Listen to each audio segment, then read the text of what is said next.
Good morning प्यारे बच्चों। आज हम करेंगे वर्कशीट नंबर 18 और आज का हमारा टॉपिक है घातांक और घात। ये सबसे इजी टॉपिक है, तो चलिए स्टार्ट करते हैं वीडियो अपनी।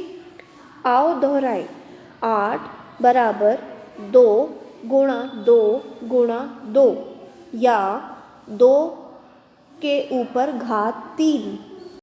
तो हमारे पास देखो 81 बराबर 3 गुणा 3 गुणा 3।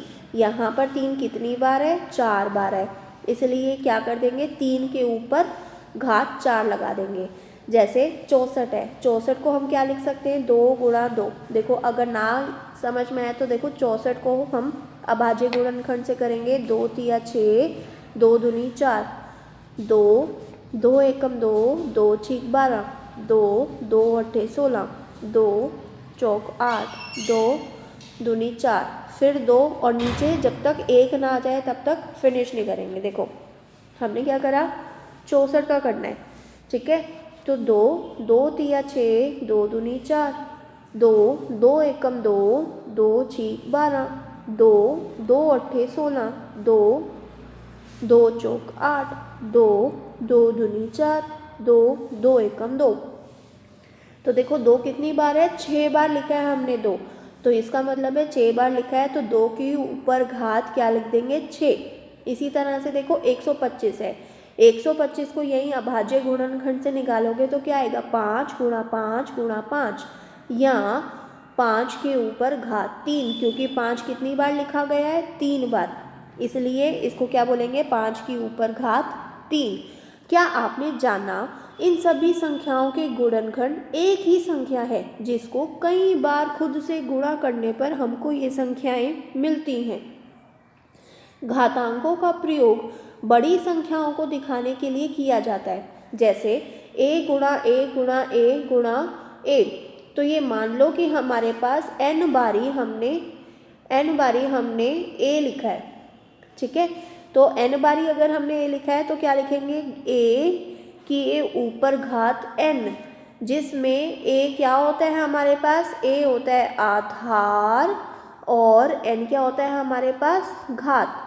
तो आधार और घात एक ऋणात्मक पूर्णांक भी हो सकता है, यानी कि -2 की पावर -5, ऐसे भी कर सकते हैं। -5 की पावर 3 यानी -5 के ऊपर घात 3 भी लिख सकते हैं, और -2 के ऊपर घात -5 ऐसे भी लिख सकते हैं। तो इसका मतलब हमारे पास आधार और घात एक ऋणात्मक पूर्णांक भी हो सकता है। एक की कोई भी घात 1 के बराबर ही होती है। मान लो 1 को मैंने 100 टाइम्स लिख दिया, तो इसका मतलब 1 को मैंने 100 बारी लिखा, तो 1 के ऊपर घात 100। लेकिन 1 को मैं लाख करोड़ बार भी मल्टीप्लाई करूं तो आंसर तो मेरे पास 1 ही आएगा, ठीक है। इसी तरह से ये इम्पॉर्टेंट है रिजल्ट, -1 की कोई भी विषम घात, यानी -1 की विषम कौन से होते हैं? जो 2 से भाग नहीं होते। 1 3 5 7 9 11 13, ये हमारे पास क्या होती हैं? सारी की सारी विषम होती हैं, विषम घात होती हैं, ठीक है। तो अगर हमारे पास कोई विषम घात दे रखी है और -1 की ऊपर घात 5 है, तो हमारे पास आंसर हमेशा -1 आएगा, ठीक है। हमेशा आंसर -1 आएगा। कब? जब माइनस की ऊपर घात विषम संख्या हो, 1 3 5 7 9 11 13 15 17 19 21 23, यानी कि ये नंबर जो 2 से भाग नहीं होते वो विषम संख्या होती है। तो अगर -1 की घात विषम है तो आंसर हमेशा -1 आएगा। लेकिन अगर -1 की कोई भी सम घात के बराबर होती है, यानी कि 2 4 6 8 10 12 14 16 18, यानी ऐसी संख्याएं जो 2 से भाग हो जाएं, वह संख्याएं सम संख्या कहलाती हैं। तो अगर -1 के ऊपर घात सम संख्या है तो उसका आंसर हमेशा 1 आएगा, ठीक है। अब देखो गुणा रूप क्या होता है, संख्याओं को बार बार जोड़ना। जैसे 3 गुणा 2, 3 गुणा 2 को हम क्या बोलते हैं, 3 प्लस 3 भी बोल सकते हैं, आंसर तो 6 ही आएगा।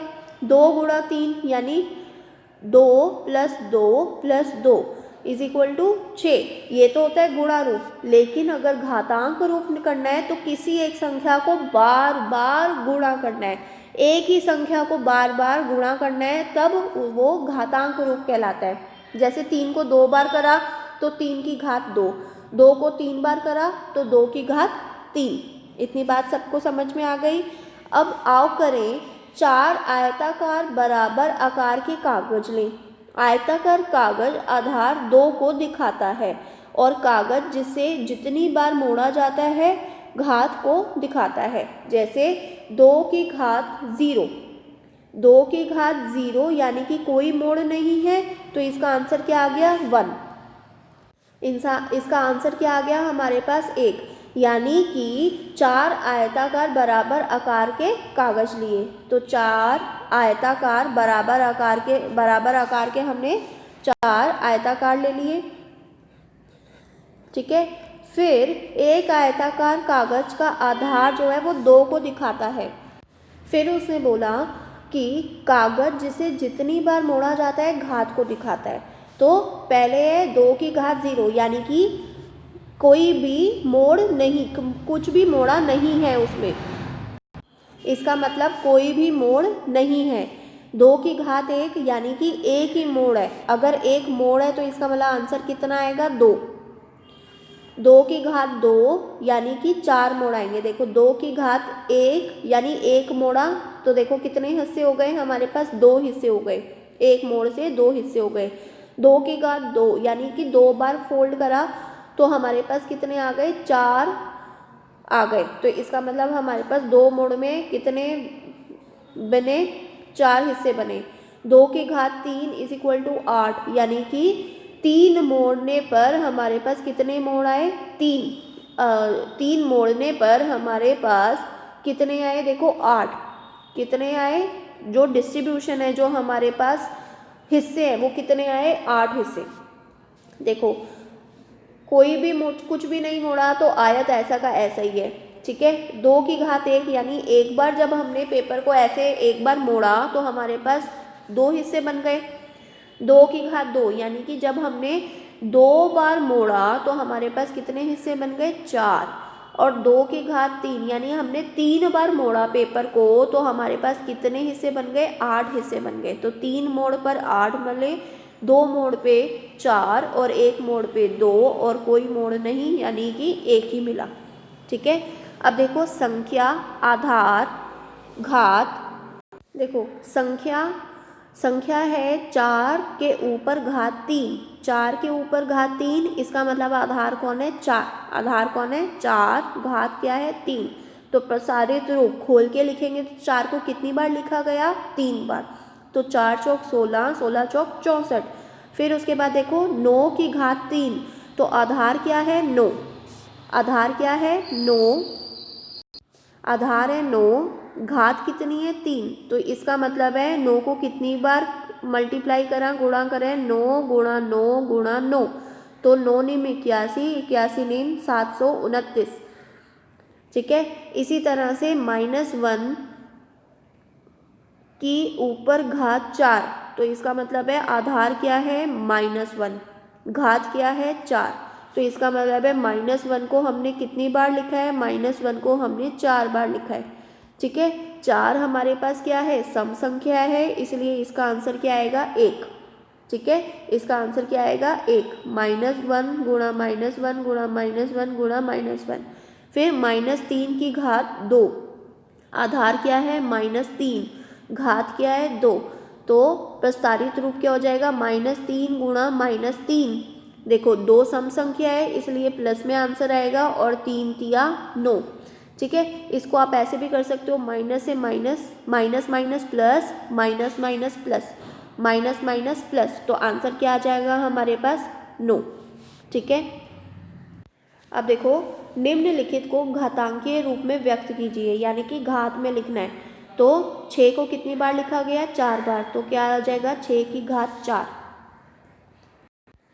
अब देखो 2 को 2 बार लिखा है, a को 2 बार लिखा है, तो इसको ऐसे मत लिख देना 2 की घात 4, जबकि 2 अलग है और a अलग है। तो इसका मतलब है 2 को कितनी बार लिखा, 2 बार, a को कितनी बार लिखा, 2 बार। तो इसका आंसर क्या आ जाएगा, 2 के ऊपर घात 2, a के ऊपर घात 2। अब देखो 512, अब 512 है तो हमारे पास क्या आएगा इसका, हम जब अभाज्य गुणनखंड करेंगे तो देखो 512 को आप 2 से भाग करो तो आपके पास कितना आएगा, 2, 2 दूनी 4, 5 में से 4 गए 1, ऊपर से उतारा 1, 2 पंजे 10, 2 पंजे 10, 1 ऊपर से उतारा 2, 2 6 12, तो हमारे पास कितना आ गया 256। फिर 256 को दोबारा से हमने 2 से भाग करा तो हमारे पास क्या आ गया, 2 एकम 2, 2 दूनी 4, 2 अट्ठे 16। ठीक है, फिर से हमने 2 से करा तो 2 6 12, 2 चौक 8, फिर से 2 से करा 2 तिया 6, 2 दूनी 4, फिर से 2 से करा 2 एकम 2, 2 6 12, फिर से करा 2 अट्ठे 16, फिर से करा 2 चौक 8, फिर से करा 2 दूनी 4, तो 2 एकम 2। अब देखो 2 को कितनी बार लिखा गया है, 1 2 3 4 5 6 7 8 9, तो इसका मतलब है आंसर क्या आ जाएगा, 2 की घात 2। तो 512 का आंसर क्या आ जाएगा, 512 इज इक्वल टू 2 की घात 9। ठीक है, अब नेक्स्ट क्वेश्चन देखो 343, इसको अभाज्य गुणनखंड से करो। तो देखो 343 को आप 7 से करोगे ना, 7 चौक 28, 34 में से 28 गए 6, ऊपर से उतारा 3, 7 नीम 63, तो 63 में से 63 गए 0, यानी कि 7 से करा तो 49, फिर से 7 से करा तो 7 सते 49, फिर 7 से करा तो 7 एकम 7, यानी कि 343 को हम देखो 7 कितनी बार लिखा है, 3 बार, तो इसका मतलब 7 की घात क्या हो जाएगी, 3। ठीक है, अब देखो बड़ी संख्या हमें पहचानना है कि निम्नलिखित संख्याओं में बड़ी संख्या को पहचानिए।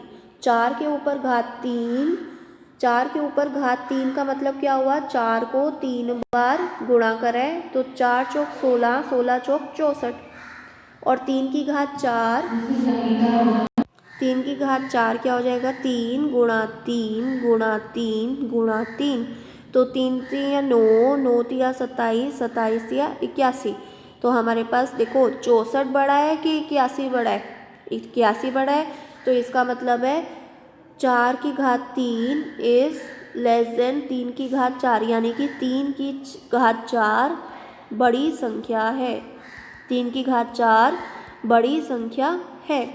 ठीक है, इसके बाद देखो नेक्स्ट देखो 5 की घात 3, 5 की घात 3 यानी कि 5 को कितनी बार गुणा करा है, 3 बार, तो 5 पंजे 25 पंजे 125, और 3 की घात 5 यानी कि 3 को कितनी बार गुणा करा है, 5 बार, तो ये हमारे पास 5 बार आ गया। अब देखो 3 तिया 9 तिया 27 तिया 81 तिया 243, अब मुझे बताओ 125 बड़ा है कि 243 बड़ा है, तो हमें पता है 3 की घात 5 बड़ी संख्या है, क्योंकि 243 बड़ा होगा, बड़ी संख्या है। अब देखो सरल कीजिए, यानी पूरा का पूरा सॉल्व करना है। 2 के ऊपर घात 3, इसका मतलब है 2 कितनी बार गुणा किया गया है,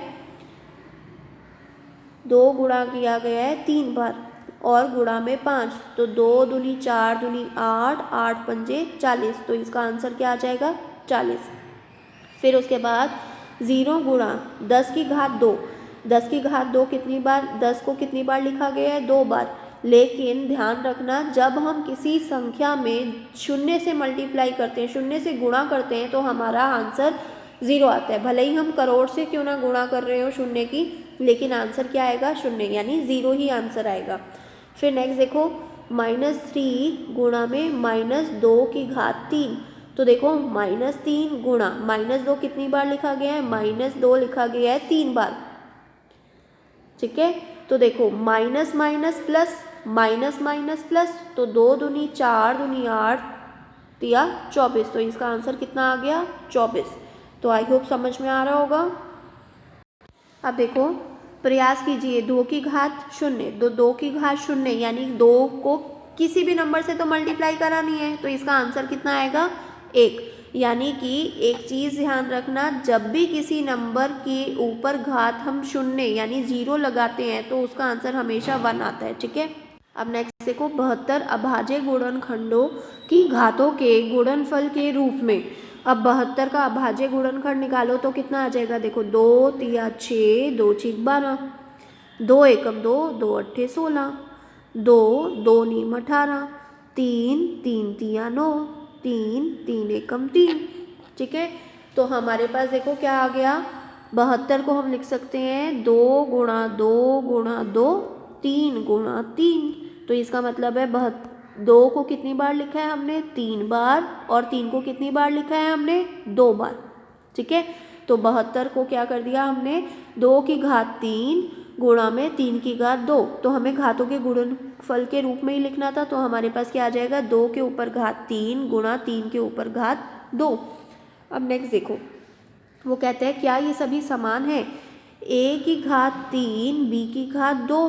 यहाँ पर इसका मतलब हुआ a को 3 बार गुणा करे और b को 2 बार गुणा करे, फिर a की घात 2 b की घात 3। यहाँ पर तो a को 2 बार गुणा करे और b को 3 बार गुणा करे। ठीक है, और यहाँ पर b की घात 3 a की घात 2, तो b को 3 बार गुणा करे और a को 2 बार गुणा करे। तो देखो ये और ये तो सेम हो गए, देखो a को 2 बार गुणा करा, a को 2 बार गुणा करा, b को 3 बार गुणा करा, b को 3 बार गुणा करा, तो इसका मतलब है a की घात 2 b की घात 3 बराबर है b की घात 3 a की घात 2 से। लेकिन ये वाला असमान है, ये समान नहीं है, क्योंकि यहाँ पर a को 3 बार करे, b को 2 बार करे। ठीक है, तो आई होप आपको समझ में आया होगा। तो वीडियो अगर आपके लिए हेल्पफुल है तो वीडियो को लाइक करना ना भूलें, चैनल पर नए हैं तो चैनल को सब्सक्राइब कर देना और वीडियो अपने फ्रेंड्स में शेयर कर देना। Thank you and have a nice day. Thank you.